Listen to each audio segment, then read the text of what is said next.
Se eu perguntar pro Flávio, o Flávio vai apenas falar, mas e quando vocês vão soltar meu pai? Porque ele não tem nenhuma ideia além dessa e, sei lá, de fazer alguns negócios com alguns banqueiros por aí e ficar rico. Queria começar falando sobre o seu concorrente Flávio Bolsonaro.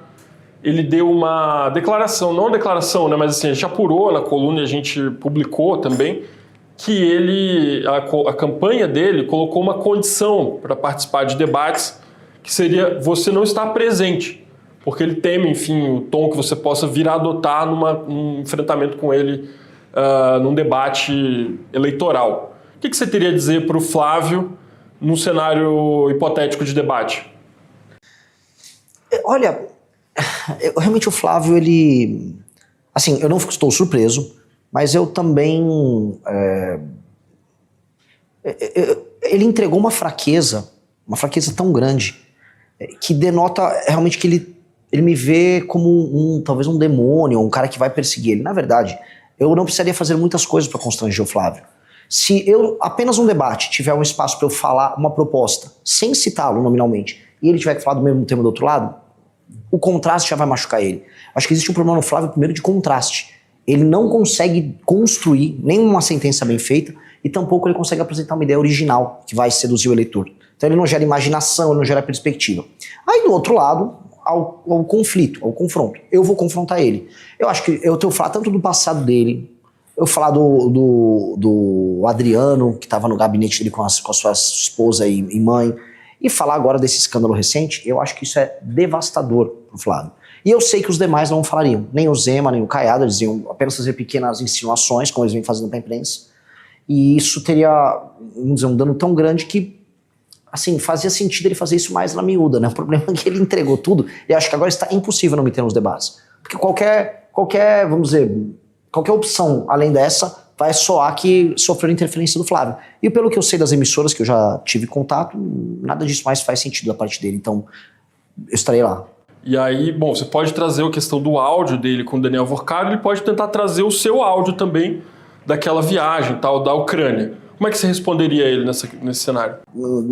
Houve um escândalo heterossexual de um áudio infeliz, mas no mínimo engraçado, do meu amigo Arthur, em que absolutamente R$0 foram desviados, não houve nenhum crime cometido, e do outro, claramente, um atestado de uma relação que necessariamente é criminosa, porque pouco se falou ainda, e eu tenho certeza que será apurado tanto pela imprensa quanto nas investigações, que será contrapartida, né? Ninguém coloca cento e poucos milhões de reais adiantado num filme B de bomba, uma porcaria de um filme, sem imaginar que é algo enquanto contrapartida, porque se eu partir dessa premissa, então o contrato do Alexandre de Moraes era apenas uma consultoria. O Guido Mantega estava falando sobre economia. É óbvio que não, é óbvio que existe uma troca de favores, a lógica da compra de autoridades do Vorcaro era essa, e nós saberemos os detalhes dessa com o Flávio logo mais. O que eu estou sabendo já de bastidores é que a visita do Flávio junto ao Vorcaro era tratando de sair fora da delação.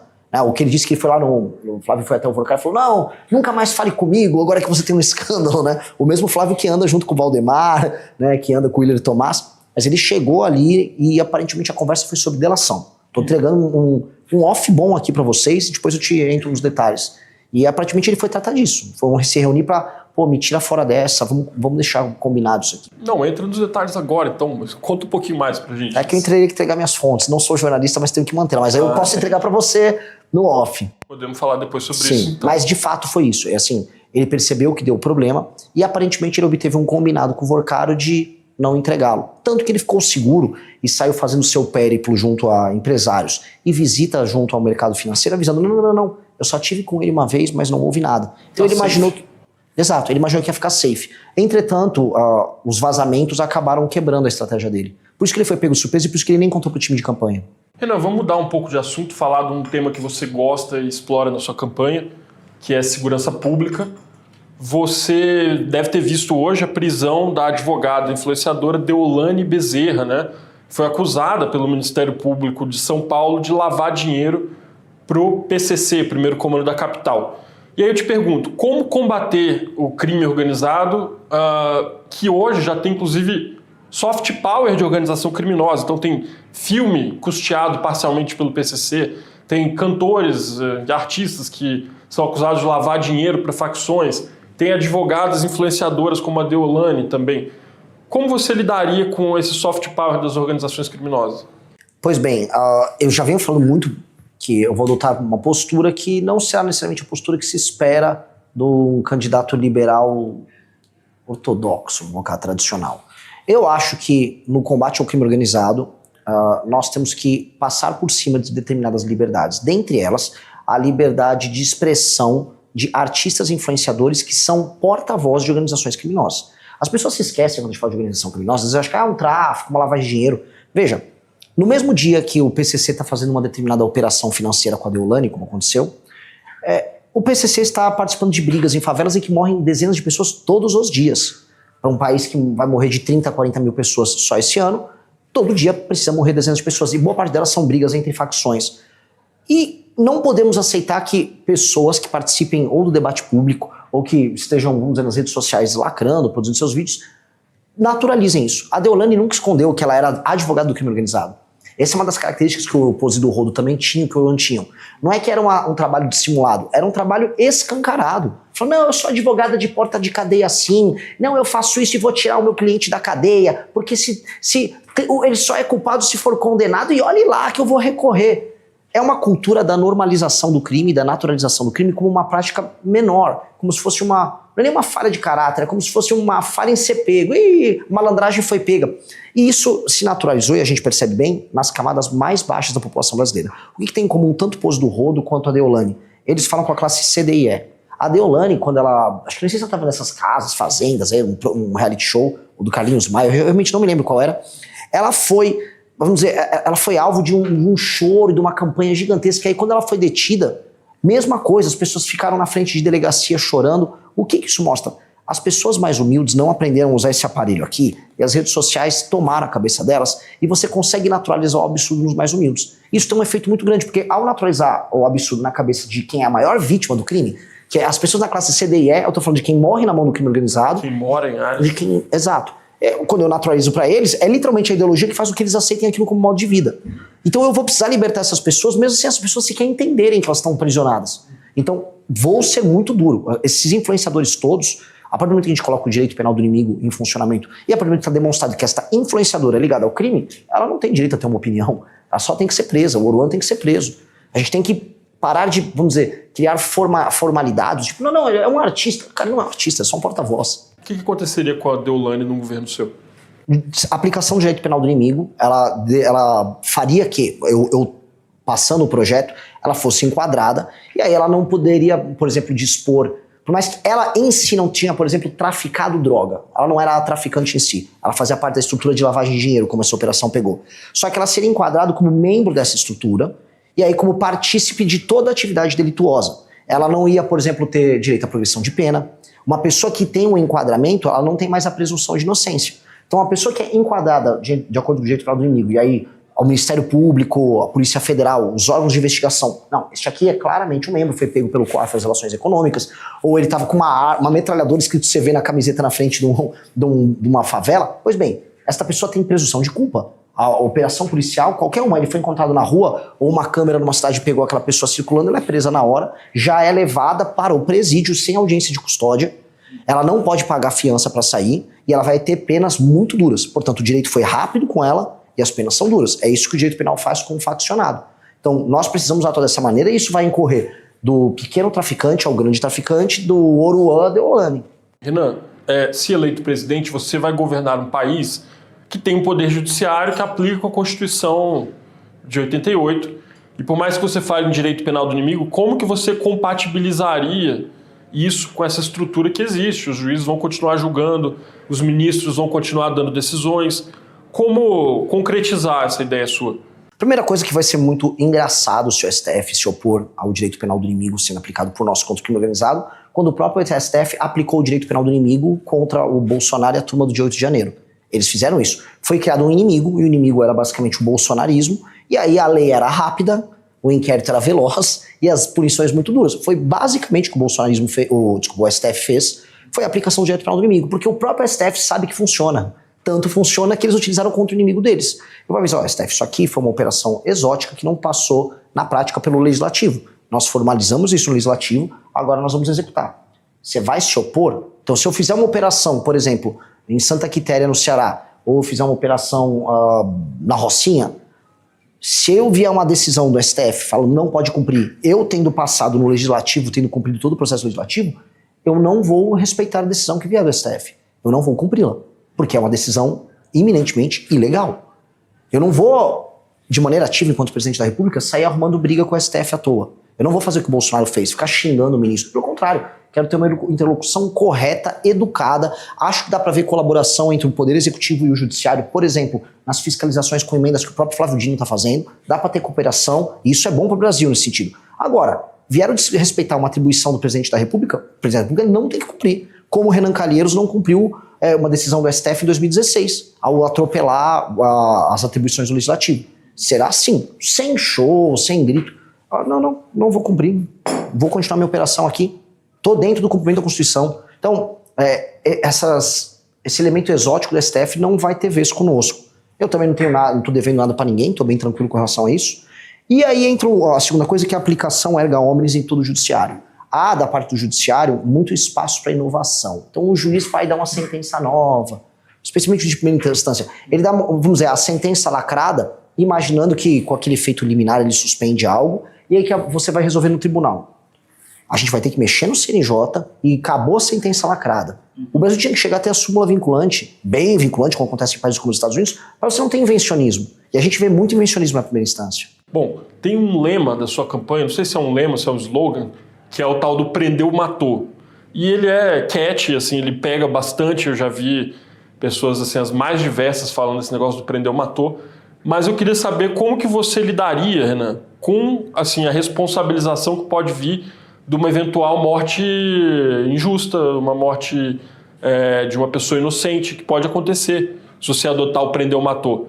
E aí, como você lidaria com a possibilidade de ser responsabilizado nessa de prender e matar? O líder que estiver junto com as polícias no trabalho justo e sério de reocupar as áreas que estão hoje na mão do crime, ele vai ter que arcar com as eventuais falhas no processo. E olha, eu não nego que poderá haver, eventualmente, uma operação em que eu vou retomar o Complexo da Penha, alguma vítima inocente. Pode acontecer porque nada é perfeito. E nada no mundo dos homens é perfeito, e nada na ação policial violenta será necessariamente perfeito. Nós temos que trabalhar em nome da perfeição. Nós temos que trabalhar para ter um número, vamos dizer, mínimo, ou nenhum de vítimas. Mas, entretanto, eu não posso prometer nada.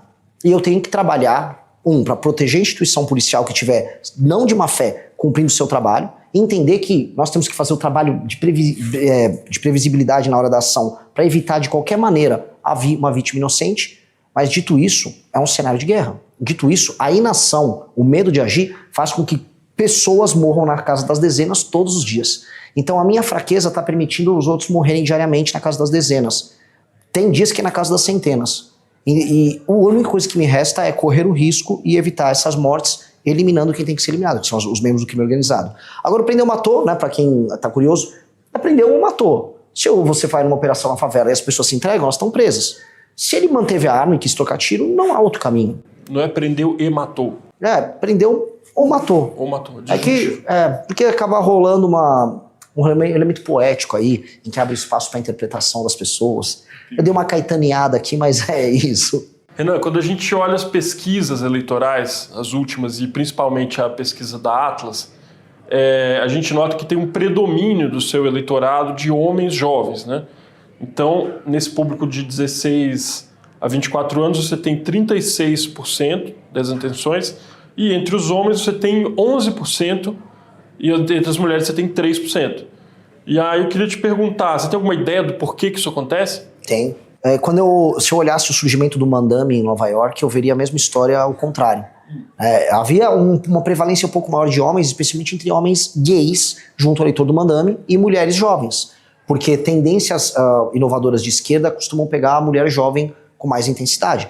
Posso pegar o começo da campanha do Boulos ou da própria Manuela, você que tem uma presença da mulher jovem. O movimento estudantil, a esquerda tem uma presença feminina muito grande. Nós somos o oposto à direita. E aí você tem uma presença muito grande do homem jovem. Existe uma pesquisa, eu não sei se é da Financial Times ou da Economist, acho que é da Financial Times, que mostra, vamos dizer, a separação na geração Z entre a opinião feminina bem mais à esquerda e a masculina bem mais à direita. Então, isso é um dado que acompanha, vamos dizer, outros processos ao redor do mundo. Aconteceu com o Trump, aconteceu com o Milley, aconteceu com o próprio Bolsonaro e está acontecendo conosco. E como resolver isso? Eu não sei se vou resolver isso com a mulher jovem, ainda que o cenário brasileiro, Charles, é legal a gente checar isso, porque como o Lula é um candidato muito envelhecido e não há uma alternativa à esquerda dentro dos presidenciáveis, haverá uma curiosidade da mulher jovem a respeito da nossa candidatura. Na gringa, nos Estados Unidos, não era tão óbvio assim. Isso aconteceu um pouco com o Milei. Por dada a crise econômica, vamos dizer, o cansaço lá com o Fernandes, houve até a mulher jovem progressista, não a ultra progressista. Ok, vamos com esse louco aí. Então, há uma possibilidade ali que a gente não pode desprezar. Mas a mulher dos 25 aos 50 anos, esta é muito passível de ser buscada e é com ela que eu comecei a crescer. Tinha pesquisas anteriores que eu estava aparecendo com 0,5 entre mulheres. A diferença era bem maior. Agora eu fui para 3,3. Tá longe de ser o ideal, mas eu acho que a gente vai se aproximar bem. Eu acho que tudo meus números são assimétricos. E certas assimetrias elas tendem a regredir à média. E a minha, eu até brinco... Como assim? Existe a regressão à média. É um conceito estatístico que às vezes você tem, por exemplo, um jogador que faz muitos gols numa temporada, e não é porque ele é um grande craque, porque ele fez gols num período da temporada e ele vai regredir a uma média geral. Existe uma média geral, uma ou outra coisa muito excepcional, que são os outliers, eles fogem da média. Mas os números tendem a regredir a média. A novidade não é o meu número alto dos homens. Quer dizer, a novidade é a coisa que é anômala entre as mulheres. E boa parte das mulheres despolitizadas vão ser convencidas pelo homem politizado. Portanto, tende a ter uma regressão à média no sentido de que, em geral, você pode até ter nos candidatos de direita um pouco mais de voto masculino. Então, não é que eu vou perder o voto masculino para aproximar do feminino. Elas vão subir até o voto masculino em alguma medida. Então, eu confio muito nessa regressão, porque minha campanha não é uma campanha anti-mulher, uma campanha... Eu não sou um candidato bizarro. Então, tende a acontecer esse processo. Eu não vou alterar minha linguagem nesse sentido. Eu acho que não preciso adotar uma linguagem diferente. É só que a mulher, especialmente de 25 a 50 anos, ela não está tão atenta ao tipo de discurso político que a gente está fazendo como a mulher à esquerda. Entendi. Então você acha que... ou a mulher mais velha bolsonarista. A mulher 60 mais bolsonarista, ela está super politizada assistindo canal Auriverde, vendo se o Kim Paim tá com uma teoria nova. Então você acha que o seu público masculino jovem, os homens jovens que te apoiam, vão conseguir fazer esse trabalho aí de convencimento? É uma demografia que convence os outros? É? Sim, porque por isso que eu gosto muito da Atlas.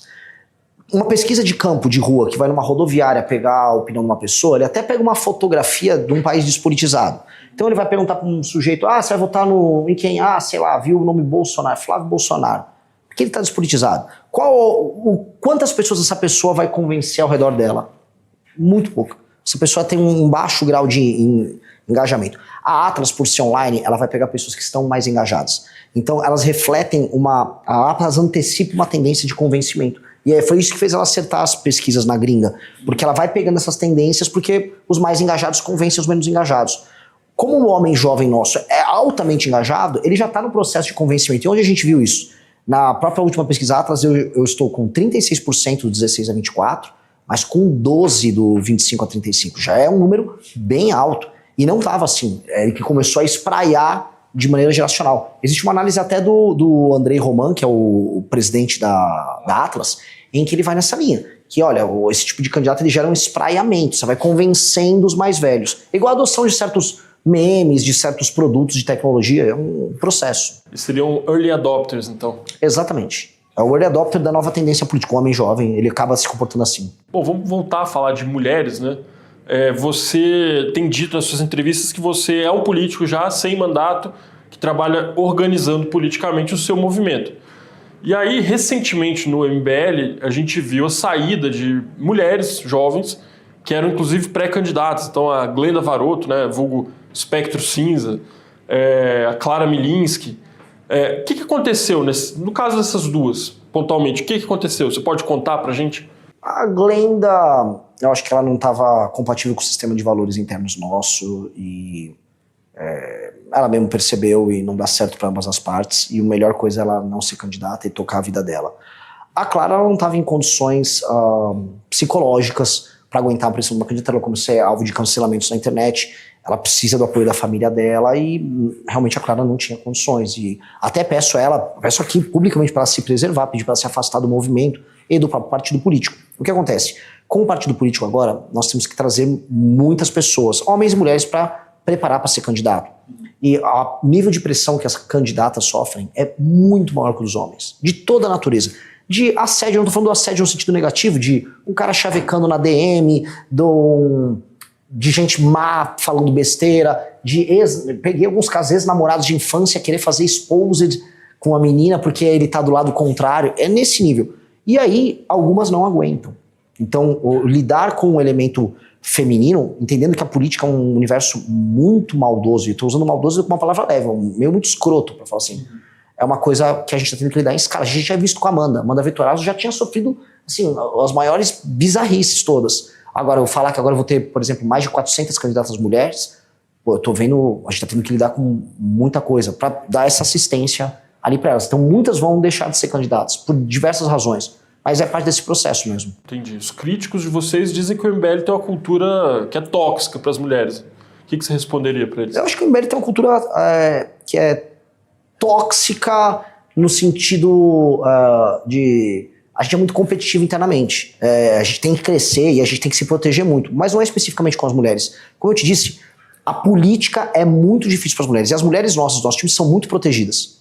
Então, se existe uma toxicidade nossa, é o nosso sistema de autodefesa atuando e se autoprotegendo. Agora, para a menina nova que chega, para se adaptar nesse contexto, para não incorrer, vamos colocar aqui, no erro de ficar ouvindo uma crítica, ouvindo a maldade, ou tem muito moleque, e o moleque vira fã e o moleque começa a dar em cima, a gente tem que estar próximo, porque é diferente.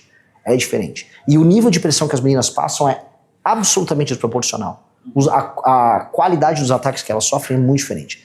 Hoje, por exemplo, tem 2 moças nossas que estavam sofrendo montagens de IA delas peladas na cidade delas.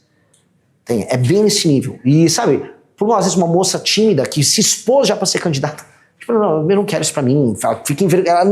Sabe, uma montagem, ela fica envergonhada pela existência da montagem.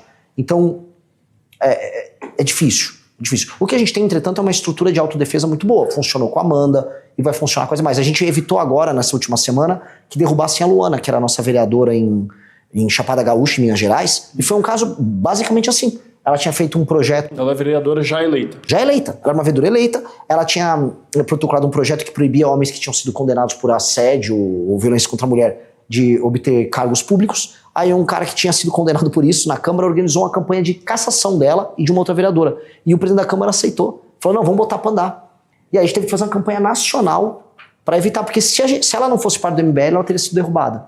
Então eu volto a colocar, é difícil, é muito difícil. Mulher que entra na política realmente tem que ter uma preparação mental diferente dos homens, porque é sempre... O nível das coisas que elas passam é mais difícil. Mudando um pouco de assunto, né? Vamos imaginar assim, dia 26 de outubro, William Bonner acabou de proclamar o resultado do segundo turno, você foi eleito presidente. O que você faria nas primeiras horas? Assim, depois das festas, das libações, quais seriam as primeiras medidas de um eventual governo seu? Eu chamaria o Kim Kataguiri, eu via as bancadas que foram formadas, ia conversar com as bancadas que já estavam eleitas, e eu ia começar a preparar a aprovação da PEC da transição. Primeiro momento. Porque eu preciso começar o meu governo com a questão fiscal endereçada. E eu preciso começar a passar isso na transição. Eu ia fazer tudo que fosse possível e necessário para que a atual legislatura aprovasse a PEC da transição, que para mim inclui a PEC fiscal nossa, que já está inclusive protocolada pelo Kim, e, no mínimo, os fundamentos no Congresso Nacional para andar com a nossa ação contra o crime organizado. Por quê? Porque eu preciso começar a rodar o Brasil retomando territórios enquanto presidente da República, junto com as forças policiais e com os governadores, e paralelamente eu preciso criar um clima favorável para a entrada de recursos de dólares no Brasil, entendendo que a curva dívida-PIB, né, a relação dívida-PIB vai estar estancada no longo prazo, portanto a PEC. Mas você não vai pegar ela estancada no começo, né? Não, mas as pessoas trabalham com expectativas futuras. Então o mercado vai ver, bom, se eles passaram uma PEC que em 10 anos economiza 3,3 trilhões, então os títulos brasileiros eles vão ser pagos nos próximos anos, portanto a curva dos juros ela vai poder cair. Então a expectativa vai gerar uma queda nos juros, e isso tem que ser equilibrado com uma luta para não virar inflação rápido, né? Porque haveria um momento do consumo. Mas de qualquer forma, em ambos os casos, já seria um clima positivo sobre a economia brasileira. Eu preciso ter essa calmaria para poder andar com o que precisa. Então eu não perderia um minuto. Até porque eu não costumo muito comemorar as coisas. Quando a gente montou um partido, eu fiz um vídeo lá e, ok, tenho que trabalhar. Eu sou meio hipercentrado. Na verdade, André, se assim, ganhou, eu acho que eu não comemoraria, eu ficaria apenas assim, resoluto, assim, o plano é muito bom, mas eu ficaria tenso, igual eu tô. Eu tô assim, nossa, eu tô subindo nas pesquisas, eu acho que eu posso ganhar. Ok, deixa eu ver direito, o plano é bom. Eu tava no avião relendo o plano. Checar pra ver se isso mesmo. Tipo assim, é bom o plano, né? Acho que é bom, acho que vamos ganhar então. Mas eu entendo assim, é uma responsa gigante. O lance não vai ter descanso. Nem pode ter, eu sou jovem, 42 anos. Eu tenho que gastar essa energia nisso. Quando você fala 3,3 trilhões, isso é uma porcentagem assim, considerável do PIB brasileiro, nem do orçamento da União, do PIB, em 10 anos. O que envolveria fazer esse ajuste fiscal que você está falando? Começa por uma nova reforma da Previdência, passa por fazer um tema que é polêmico, mas os outros vão precisar falar, que é a desindexação dos reajustes de BPC e aposentadoria, não mais sendo feitos pelo aumento do salário mínimo, mas sim pela inflação. E aí, quando um presidente quiser dar um aumento real, ele vai lá e dá um aumento real. Vou dar um aumento real aqui para aposentadoria. O presidente dá um aumento real. Agora, não dá para ser isso de maneira automática, como porque na prática, como o aumento do salário mínimo é atrelado no fim do dia, não só a produtividade do trabalhador, mas PIB, etc., você acaba gerando uma bomba relógio orçamentária que já faz com que a Previdência esteja fora de controle. BPC também. Outro tema, a desvinculação dos gastos na área de saúde e educação. Você tem hoje municípios no sul do Brasil que a natalidade está bem pequena. Você tem que gastar mais com saúde do que com educação. Só que você não pode mexer nisso, os municípios estão quebrados. Foi um pedido, inclusive, da Marcha dos Prefeitos. Tenho que mexer em renúncias fiscais de toda sorte, todas elas. Vou precisar mexer em privilégios no alto funcionalismo. E isto, de acordo com a análise da Câmara, se eu passo completamente essa PEC, eu estou falando aí de 3,3 em 10 anos. Estou falando de praticamente 1/4 do PIB sendo economizado num processo de 10 anos. Em 6 anos já é 1,1 tri, porque ele é acumulativo no longo prazo. Então, essa seria uma reforma que resolveria o fiscal no Brasil, não digo para sempre, né? Para sempre é uma coisa muito longa, mas para os próximos 20, 30 anos. O Brasil passa a ser um país sério do ponto de vista fiscal. E como a gente está indo agora pro precipício, nada melhor do que um precipício para assustar e fazer você pular. Então, seriam essas medidas. Entendi. Teria algum órgão público que você extinguiria? É uma discussão boa. Eu ando falando muito em extinguir o INCRA. Só que a gente está com uma proposta até melhor, que é o seguinte: eu não tenho nada contra a reforma agrária. Até porque a pequena propriedade, quando trabalha com cooperativa, é super competitiva. Agora, se você vai pegar os graus de produtividade e a renda per capita, vamos colocar aqui, dos assentados, é baixíssima. Você está só favelizando o campo. Então, antes de fazer qualquer reforma agrária, é uma proposta bem clara nossa, nós precisamos fazer uma auditoria e obrigar os assentados a atingir níveis razoáveis de produtividade, porque não adianta eu dar uma terra para alguém que não vai plantar. Eles reclamam do latifúndio improdutivo e eles viram um mini fundio improdutivo, que depois viram um barraco e ele vai vender para alguém. Não vale a pena. Nós não podemos adotar esse modelo. Até porque a agro é um setor hiperprodutivo brasileiro. Se tem uma área que a gente tem métodos de trabalhos de cultura de trabalho, é esse setor. A gente só está pegando, então, uma área que poderia estar sendo destinada para alguém produtivo e dando para alguém improdutivo. Isso não tem nenhum sentido. Mas INCRA é um exemplo, um órgão que não está sendo benéfico para o Brasil de nenhuma maneira. Antigamente, Renan, nas suas lives e tal, você falava mais sobre uma nova constituinte. Você tem um tempo que eu notei que você parou de falar, né, um pouco sobre isso. Você desistiu de fazer uma constituinte? Você acha que é válido ainda essa ideia? O que você pensa sobre isso? Um jornalista atento é sempre um perigo, porque eu realmente diminuí mesmo a fala disso, porque não dá para fazer isso no primeiro mandato. Realmente, assim, se eu quiser fazer o que eu estou propondo aqui, eu não vou conseguir fazer uma constituinte junto. Então eu precisaria fazer no segundo mandato. Eu preciso fazer um conjunto de reformas que apontem uma direção e as pessoas entendam assim, a direção é boa. Aí eu vou falar, quer agora ir realmente para essa direção? Então vamos mudar a Constituição. É basicamente acumular força política. Não vai dar para fazer tudo ao mesmo tempo. Então eu estou tirando um pouco o pé, não da tese, porque a tese eu defendo publicamente, precisa, mas eu não posso entregar isso no meu primeiro mandato. Você, nessas suas viagens agora na pré-campanha, você foi para o Maranhão, você foi para a favela do Coroadinho, e lá você se espantou muito com um cadáver de cachorro, né? Que você viu lá no lixão, né, eu acho, na rua. E o que você aprendeu, você diria que você aprendeu nessas viagens suas, Renan, pelo Brasil? Duas coisas. A primeira é que a classe política brasileira, como o sistema federativo brasileiro, ele concentra poder nas regiões mais improdutivas, A classe política ela é hiperrepresentada por políticos que acham normal um lugar como Coroadinho. Isso faz com que a administração pública como um todo e o foco do Estado não atenda, por exemplo, as necessidades de pessoas que estão vivendo em lugares com IDH melhor. Então, às vezes você pergunta assim, por que ninguém fala de desvalorização no Brasil? Porque se eu pegar um político do Maranhão ou do Piauí, ele nem sequer vê isso como um problema. Não está no sistema de valores dele a ideia de que esgoto a céu aberto é um problema. Ele fala, mas pera, sempre tem esgoto a céu aberto. Na cabeça de um político do Amapá, como é o Alcolumbre, que é o presidente do Senado, a ideia de que você tem crime organizado e isso é um problema, ele fala, mas sempre tem crime organizado. E isso é muito problemático. Quando você roda nas regiões administradas pelo que há de pior na política brasileira, você percebe que do eleitor, da pessoa comum ao político, há uma aceitação total e completa do absurdo. E numa federação em que quem manda, infelizmente, é o mais improdutivo, isso se torna a regra para todos. E aí isso tem um efeito em que o Brasil não se torna mais São Paulo, não se torna mais Paraná, ele se torna mais Maranhão. E isso definitivamente não é bom nem para o Maranhão, nem para São Paulo. Então, aquilo me deu a urgência. Cara, o inimigo é o Centrão. O inimigo é o Centrão, é o sistema de incentivos, e fez a gente ter essa equação que eu chamo de lei de responsabilidade gerencial, que é mudar a forma como a política é feita no Brasil, que me fez hoje nessa marcha dos prefeitos e ter talvez uma das coisas mais difíceis, que é eu explicar isso para os prefeitos. E como é que eles reagiram? Muito melhor do que eu imaginava. Eu falei em extinção de municípios, eu falei em punir prefeitos que não atingem indicadores de desempenho, mas eu apresentei o outro lado, em como eu vou beneficiar os que forem bons prefeitos. E houve uma receptividade muito boa, porque eu falei, vocês serão protagonistas pro bem e pro mal. Até dei o exemplo do Peter Parker, né, com grandes poderes vem grandes responsabilidades. Então não é só que eu vou dar o poder para vocês, eu vou também lascar vocês se não trabalharem. E foi muito bom, foi surpreendentemente bom, eu estou surpreso até agora. Mas eu acho que é isso, se eu não alterar essa dinâmica, não há como resolver a equação Brasil. O Brasil é um problema que, se você não trata nesses termos, ele não resolve. Você acha que o Pacto Federativo Brasileiro tem solução?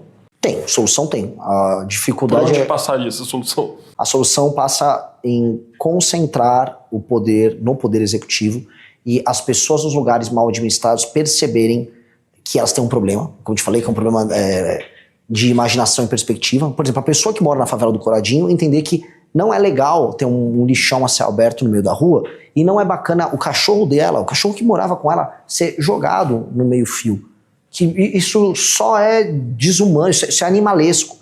E ela entender que alguém, um outro agente político, é capaz de arrumar aquilo e ela viver num lugar melhor. Quando ela faz essa conexão, você começa uma revolução política. Tanto que uma coisa que começou a acontecer, que foi muito bom, foi eu ir nesses lugares, eu apontar o problema e no dia seguinte o prefeito correr para arrumar. Aí você começa a ter um feedback, né? Você começa a ter uma resposta rápida, porque você inseriu naquela população um sistema de valores novos que ela não está acostumada. E o jogo é esse, então o poder executivo nacional, ele tem que interferir nessa realidade local e mudar a cabeça de todo mundo. E punir o político que não entrega um novo padrão. O cara entendeu? O seu padrão de cidade é, sei lá, São Miguel do Oeste, como eu vi em Santa Catarina. Isso aqui é uma cidade. Tá? São Luís do Maranhão não é. São Maranhão é um ajuntamento onde as pessoas são tratadas como bicho. Vocês vão ter que ser administrados para ficar parecido com isso aqui. Isso aqui, como é melhor. É melhor mesmo. Só que você vai ter que concentrar o poder no executivo no início. Feito isso, aí você arruma também a federação. É uma questão de correlação de forças. Você acha que seria preciso, por exemplo, mudar a representação do Congresso dos Estados? Essa é a questão do Tostines. O Tostines vende mais porque é mais fresquinho, é mais fresquinho porque vende mais. Se eu mexer já o modelo de representação top-down, isso interferiria nos municípios, com certeza. Só que eu acho que eu não consigo. Eu vou ter que mexer de baixo para cima. Eu acho que eu vou ter que trabalhar com os prefeitos e eles alteram o modelo de representação. Foi basicamente o tema do meu discurso hoje na Marcha dos Prefeitos. Eu falei, hoje vocês são meros funcionários dos deputados. O poder tem que ficar com vocês, não com os deputados. Eles me aplaudiram. Eu falei, se aplaudiu um maluco que foi lá falar isso aí, é porque eu tô falando algo que tá reprimido dentro deles. E que é verdade, pura e simples. Hoje um prefeito é um administrador de emenda de um deputado. E se eu entregar o poder para eles, e a gente muda o sistema de incentivos para eles ser um deputado, aí a gente começa a alterar o jogo. No médio prazo a gente altera. Bom, para encerrar, por que um eleitor brasileiro deveria escolher Renan Santos para liderá-lo a partir de 2027 e não o Lula, o Flávio Bolsonaro ou Joaquim Barbosa? De maneira bem simples. Se você perguntar para o Lula como ele vê o país dele daqui 30 anos e como ele levaria esse Brasil a acontecer, o Lula nem vai ter ideia porque ele nem vai estar vivo daqui a 30 anos. Se eu perguntar pro Flávio, o Flávio vai apenas falar, mas e quando vocês vão soltar meu pai? Porque ele não tem nenhuma ideia além dessa e, sei lá, de fazer alguns negócios com alguns banqueiros por aí e ficar rico. Eu consigo explicar no detalhe como eu vou tornar o Brasil o país que nós precisamos ser. E isso inspira as pessoas a não ficarem brigando apenas por rótulos ideológicos, mas inspira as pessoas a procurarem um caminho. E isso é motivador. É por isso que eu lidero entre os mais jovens, que estão loucos para entender assim, nossa, eu vivo num país que faz sentido. O que eu quero fazer assim, seu país faz sentido, você não precisa ir embora daqui. Aqui não é só carnaval e tal, por mais que o carnaval seja super legal. Aqui não é só futebol, por mais que o futebol seja super legal. Aqui pode ser muito mais. Aqui pode ser, eu quero fazer o F-35 aqui dos Estados Unidos, porque meia tonelada de terra rara vai dentro do avião. Então, para fazer o avião vai depender da gente. O novo mundo que está vindo aí pode depender do Brasil. Então, a gente está numa posição sensacional. Basta a gente desenhar esse futuro e eu sou o único que faz isso. Talvez eu ganhe até por exclusão nesse sentido. Então, sim, é tão melhor, é tão diferente que eu não tenho nem como atacá-los, porque eles mesmos não estão se propondo a participar dessa disputa.